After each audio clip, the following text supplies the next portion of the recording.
Okay, so we are here at 12:30-ish Winnipeg time, and as of right now, we have not agreed to put American booze back on the shelves. There are details being finalized by the Canadian and American negotiators. We fully support Team Canada. So right now, we haven't decided to put the booze back on the shelves, but hypothetically, let's say that there was a deal that the Prime Minister really recommended and we decided to put the booze back on the shelves. What I would say to Canadians is leave it there. If we put the booze back on the shelves, don't buy it, let it sit on the shelf where the Liquor Mart employees will be putting it, and buy the Canadian stuff instead.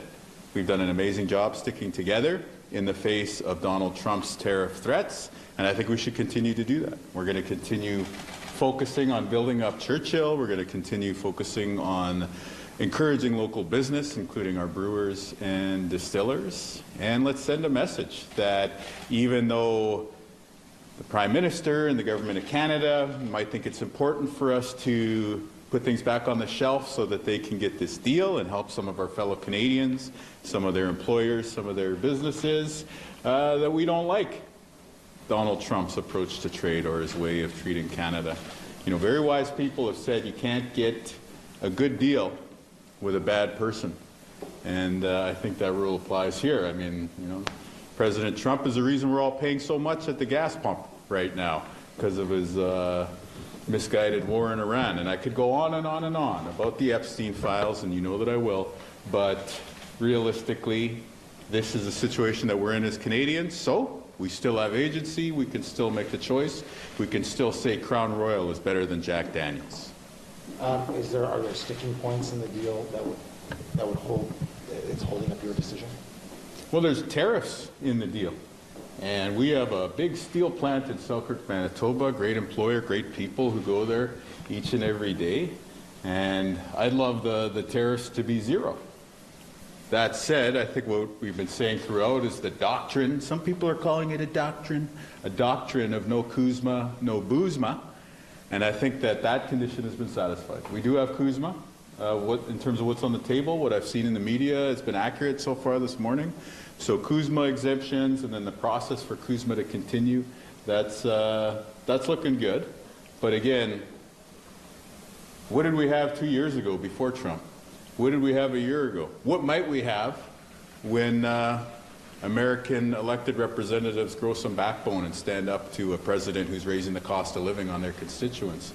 So again, I don't think it's hard to see where I'm coming from. I'm skeptical. I'm not, going to cheerlead things here, but at the same time, yeah, that's where we stand today. What detail is still waiting to find out? What is the rate of tariff on steel? What are the rates on aluminum? And pretty much anything that hasn't been leaked by the federal government to you, the media, so far, I would say. They haven't told you anything about that? Any other questions? But you were brief, but what were you told? You must have asked. I was told by the Prime Minister that he wants us to put the booze back on the shelves. Without giving you details? They gave us some details, and other stuff they said they're still nailing down. So I wouldn't say that he was begging us, but what is a step before begging? So I get it from his perspective. Why does he want us to take the booze off the shelves? He's the one who got on the phone with Donald Trump, which, I don't think any of us want to be on the phone with Trump or in a photo with him. But there you go. Somebody has to do it. Thank you, Mark Carney, for doing it. And you can understand he got to a place where he can recommend a deal to Canadians. But I think for the rest of us, okay. Is the Prime Minister saying to the provinces, if you don't put the booze back on the shelves, we won't have a signed deal by the end of the week? Yeah, effectively. Yeah. It sounds like you're not enthused at the process. That's right. Of putting the booze back in this house. But you leave it there is my... When we put the American booze back on the Liquor Mart shelves, Canadians, leave it there. Spend your money on Canadian products that are going to employ people in our country and that have an administration that respects Canada. This morning on CJOB, you said that if you were in charge of the country, you would fight more. Yes. Are you dissatisfied with the Carney's negotiations? I think I've shared a very clear message with you all here today that I'd like you to print and run on your respective broadcasts. How quickly can you get alcohol back on the trucks? We can do it relatively quickly. Like, you're not going to see the full catalog, if you will, because labeling, for instance, they need to print labels with French on it. That'll take a few weeks. So it might take a few weeks for everything, but if we decide to move ahead, we could do that relatively quickly. Do you Within a expect, day or something? Or? Within a few days, I'd say. do you expect ultimately, ultimately that will be the decision that's made when a deal is potentially reached, that ultimately you will be putting the U.S., because it sounds like you're saying that you are preparing to do this eventually, you're just kind of waiting until, the deal is right for you? No, the deal will not be right for me, I would expect. But it's not about me, it's about Team Canada. What we've been saying for the past year and a half since all this tariff nonsense started. So, my choice, whatever. Your choice is the most important thing. Your choice when you go to Liquor Mart, when you go to the LCBO and other provinces, your stores. Stick with Canada. We have labels on our shelves. You see a maple leaf, buy that. You see the stars and stripes, maybe keep browsing. You had a one-on-one conversation with the Prime Minister, and what did you tell them? I think I'll leave our conversations between the two of us. With the deal, is it enough tariff relief? Is Canada giving up too much? Like, what's your main complaint? I think we should fight.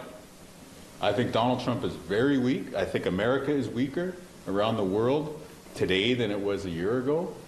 He's about to get slaughtered in the midterms, and the cost of living is the #1 issue, and he is completely out of touch with the cost of living of Americans. I think we should fight. I think we've got the upper hand. They're back on their heels right now. They're coming to us for a deal, and so I think we should fight. Bien, je demande aux Manitobaines, oui, ça se peut qu'on va remettre les produits américains dans les magasins, mais je vous demande de les laisser là, dans le magasin. Vous parliez du fait que en fait, Trump était dans une position de faiblesse en ce moment, est-ce que tu peux dire là? Oui, je pense que oui. Les États-Unis sont plus pauvres, ont plus de défis internationaux aujourd'hui à cause de leur président, et je pense qu'on devrait continuer de lutter pour nos intérêts canadiens. Have you heard from your provincial or territorial counterparts about these discussions? Some still also have U.S. booze off the shelves. Have you heard anything from them? Yes. Want to elaborate on what No. you've heard? I just want to be clear on what you're saying today. You're saying we have not decided to put booze back on the shelf yet, but We're open to, well, what I've been saying but you're all open to- week but you're open to in the past few weeks, yeah. you're open to it if it means we can get this deal done.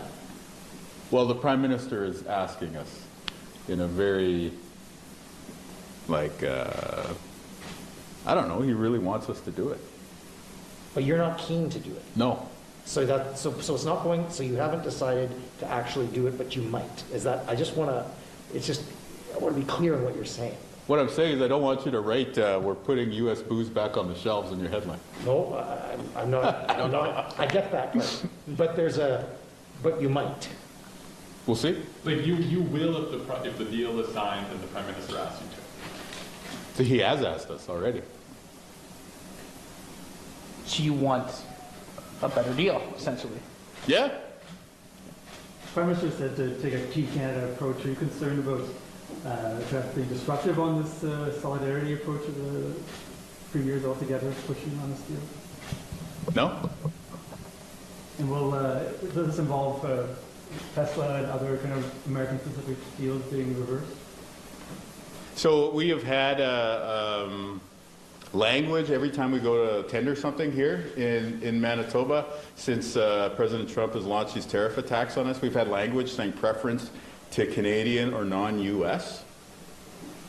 So as part of this deal that the Prime Minister is asking, he's asking us to remove that as well too. That's had a huge impact, by the way. Year over year, 82% decline in Manitoba government spending on American firms. 82%. You can see why the Trump administration is coming to Canada and asking for a deal. We are in a position of strength. They are weak. They are getting beaten up. He's the least popular president ever because of the cost of living. So again, like, we can make these changes that the Prime Minister is asking, but who are we making this deal with? Do we expect that this is going to be the end of, like, Donald Trump is all of a sudden going to say, oh yeah, I'm not going to bug Canada again. We're going to say that Donald Trump is not going to change his word. He's not going to go back on his word. I think everybody, like, we can't predict what he's going to do, but I think everybody knows the American president by now. He's erratic, he's irresponsible, and he's not to be trusted. And this is a person that we were supposed to make a deal with, and we're going to make additional concessions for. That's why I say you can't make a good deal with a bad person, because who's to say it's not going to be undone? So with that in mind, we reserve the right to take the U.S. booze off the shelves again. Would you remove that line about? Yes. Well, that would be part of what's on the table here. Yes. You're talking about the procurement. Yeah, exactly. There is, the Prime Minister, were you told to, were you given permission from the Prime Minister, to, like, blame him Yes. in case alcohol goes back? Are you okay with that? He's the one who wants the booze back on the shelves. Like, I think it's pretty clear what we would do here in Manitoba were it not for the fact we're part of Team Canada and we want to work together with the Prime Minister, who I fully respect is the one standing up for Canada and is the one on the phone with President Trump. So I do feel that we have to respect that. But at the same time, do we have to go out and say this is the best deal ever? Do we have to cheerlead? Do we have to play to Donald Trump's ego? No, I don't think we do. I think we should point out how irresponsible he is along the way. And I think we should continue focusing on supporting Canadian products. So if you do see the American booze on the shelves, leave it there. Premier, it seems like you've had a pretty good relationship with the Prime Minister. Since he came into office, he's been very supportive of development in Churchill, for example. Does it concern you at all to kind of go against his wishes and jeopardize that relationship? Well, the booze might go back on the shelves. I'm just telling you to not buy it. No, I know, but if the Prime Minister is asking and you're essentially saying we don't want to do that, are you concerned about that relationship in terms of the bigger picture and the collaborative work you're involved with the Prime Minister in right now? No. Just the timing, the clock is ticking. When would we make a decision on these final decisions? I don't know. So within the next day or two, or Maybe. before Saturday? Is that what required? What do you have to make a decision by? Well, we don't have to do anything. No, but the question is, I don't know. The question is putting back alcohol on shelves or agreeing to do so eventually, is that a condition for the Yes. agreement to be signed? Yes. So you have one day. All the stuff the Americans, from what I understand, are focused on are things that the province have done to stand up for Canada. And so I get it. The federal government is the one there at the negotiating table, but the real stuff that the Americans want changed are how we've been reducing the procurement money that we spend on American firms and the alcohol. So again, if we put the booze back on the shelves, I think you should leave it there as a consumer, and we might change the language in our procurement rules and then be like, oh, maybe we'll just continue buying Canadian anyways. But you have until Saturday to decide to do so, right? Well, we're supposed to hear details on what the agreement is. I don't think I'm commenting on anything that hasn't already been leaked by the federal government or shared by other premiers. So those details remain to be shared with us. So you still need to hear more details of the deal before you decide what to do with the booze? Is that? Yeah. Okay. No, I think other premiers have said. Yeah, no, the same I'm just thing. trying to be clear. Just trying to be clear. Yeah, I agree. That's correct. Do you have another meeting today, tomorrow, in regards to the deal and the final points? I don't know. Nothing planned? Well, yesterday's meeting came together very quickly, for instance, like within a few hours. So. Est-ce que tu peux me revenir sur combien de temps ça prendrait pour l'alcool de revenir sur les tablettes au Manitoba, puis le rôle du français dans ce délai-là? Ben, peut-être quelques journées, juste pour recommencer les ventes, mais la question des nouvelles commandes des compagnies américaines, ça se peut quelques semaines, quelques mois, à cause du fait qu'ils doivent recommencer le processus d'inclure le français dans leurs produits. How have the sales of American liquor, some of that has already returned to shelves for charity. What do you know about the sales and how it's gone? Well, some of it we can't sell, so we probably won't be reordering that stuff. I can tell you in Alberta, where they gave in right away and started selling the American booze, I think in the first year it was down 60%. Second year it was down 30%. You know, these are rough approximations of numbers. So I would just encourage Canadians to continue buying Canada. We've seen a big increase in support for local brewers, local distillers. We've seen a big increase for Canadian products generally. Let's keep doing that. Let's keep supporting Canada. Have you pushed for anything from the Prime Minister in return for making these concessions? I think the support for workers, support for people like at the Gerdau steel plant is going to be necessary. And in terms of you said fight more, what makes you think that a better deal or better terms could be achieved than what the Prime Minister and their team have achieved? Well, Iran has bloodied Trump's nose already, and they're coming crawling to us asking for us to include their American firms in procurement and to put the booze back on the shelves. So to me, that's weak. The American president is weak. He's threatening us, and I think if we kept pushing, I think that we'd probably get more. Are you concerned we're losing our leverage if we give up on the alcohol? Well, where is our leverage going to be now? Right? Like we're going to get a Kuzma process, which means this negotiation is going to lead to more negotiations. With who? A good person on the other side of the table? And then what's going to happen in those negotiations, right? So we do need leverage. I just think that, yeah, it's an interesting situation to be in because Team Canada, right? We do get strength from being unified here together, so maybe we'll make this move together. But I think Canadians should be clear-eyed about what we're going into here and about the significance of this. And you know what? Like, fully respect the Prime Minister, fully respect his mandate, but I do think it's really notable that it's the provincial actions on procurement and alcohol sales that have commanded the attention of the American administration. So, something to keep an eye on as we go forward. Why do you think this is so important to Trump in these discussions? Well, he's getting handed L's everywhere he turns, so he's got to try and do something, right? So, like, when does this stuff happen?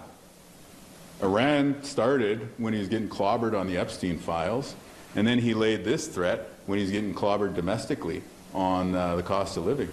So he's always trying to change the channel, and on this stuff, yeah, I guess we're taking advantage of the fact he's paying attention to Canada, but I just wonder if accepting the idea that Trump tariffs are here forever is the move where we wanted to give up some of that leverage that we've had up to now. You and some other premiers aren't. Let's say you're not happy with it. If you learn more details and you're not happy with it because you don't sound happy. I'm trying to sound I know, positive. but are you willing to risk 50% tariffs to, as you say, keep fighting? It's hypothetical, so But you say we'll keep see fighting. what's in front of us. You say keep fighting. I do. And we're days away from another threat, and when we know what these threats, sometimes they happen, sometimes they don't. Taco. Yeah. Taco I know. Tuesday. Everybody saw that. But are you willing to keep fighting if it means short or medium term dealing with 50% tariffs on a number of goods? Well, what changed? That was the calculus when we brought these moves in. What changed is what I say, right? Like, we didn't think Americans or that Trump was going to love it when we took booze off the shelves. We didn't think that they were going to love it when we said we're going to prefer our own firms over yours, right? So I think through this whole trade dispute, which he picked the fight, by the way, all the way up to now, we've been okay with, yeah, we might be sacrificing a little now for the bigger picture of national security, economic interests, and things like that. So again, yeah, everybody has been reporting on these August 19th deadlines, now the Friday deadlines, and it gets worked up, and oh, what's the deal going to be? But at the end of the day, like, what changed? Donald Trump, rolled out of bed one day, got on the True Social machine, and then said, picked a random deadline? Okay. And then what? We're giving up our leverage for what in return? His imaginary tariffs are not going to materialize, and then the existing tariffs, which were illegal in the first place and raising the price of living for Americans and Canadians, he's not going to impact those. His number one political liability? I don't know. So are you willing to risk 50% tariffs to get a better deal? I think we could keep pushing. I think we could. What if those imaginary tariffs aren't imaginary and they are imposed, and then will you be the... Who's the person who said, what if anything? What if a bomb falls on your head right now? Like, right? So, I mean, call his bluff. Any other questions? And what kind of supports would you like to see for the Sauk steel plant? You mentioned that would be something you'd like. Yeah, I think help for workers, first and foremost, right? Nobody should be losing jobs right now just because you got an egomaniac in the White House. And I say that on either side of the border. And then if they're going to be retooling, whether it's Selkirk, not just the one facility, but anyone in the steel industry, if they're going to be retooling, there should be some supports for that as well, too. Is the province willing to step up with supports too? We have been, yeah, every step of the way here, whether it's tax deferrals or direct assistance, things like that, procurement, shifting money away from the U.S. firms towards Canadian ones. So we'll continue that. Yeah, we'll continue that. Sorry, new topic. Today in your monthly sit-down with CGOB Radio, you talked about the bus that passes for students in Winnipeg. It's going to be staggered. Can you explain it? Will that be weekly, and how the rollout will happen? Yeah, I think it's so that they can accommodate this new program. Will it start with the younger grades first, like grade 9 and 10? I don't know. Okay. Yeah, I'm not sure. The kids will find out as a school, go back to school, you'll find out how the bus passes are going to be distributed. But that will start in September when classes start. Okay.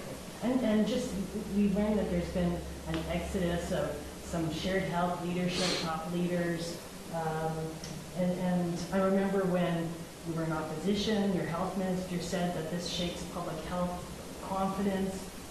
What can you say about why those executives left and what it means for healthcare and shared health operations? Can you show me what shared health does on a given day? Like, could we go somewhere and see it happen? So we removed 8% of the senior management at Shared Health in our first full year in office, and no one noticed. So Ken Clausen and Georgina Bell. I'm not going to talk about individual people. Do you have a new number? Do you have a new target right now in terms of cuts? We make investments in healthcare. 4,725 more people working on the front lines. Number one question any self-respecting skeptical journalist would ask when we announce a big hiring like that is, how are you going to pay for it? Well, we're taking resources from areas that don't affect patients and investing it in the nurse at the bedside, in the physician. How much are you moving away from the executive level? Well, if you look at our budget, each year in office, we've invested an additional $1 billion in healthcare. And we're on track to do the same again next year. So if you're looking at investments in the healthcare system, every year, historic increases. So are those executives not being replaced then, the ones that... I can't talk about individual people. Well, no, but you just said that the money was going to be redirected in health services. So is that... It's a general comment. Okay. Yeah. Any other questions? Do you have a one-on-one with the Prime Minister on the trade? I did answer that earlier. I'm not going to answer it a second time. If you confirm that you had one or you have one scheduled, just the basic. Can I? I suppose I could. Will I? Probably not. Other premiers have confirmed it. Yeah.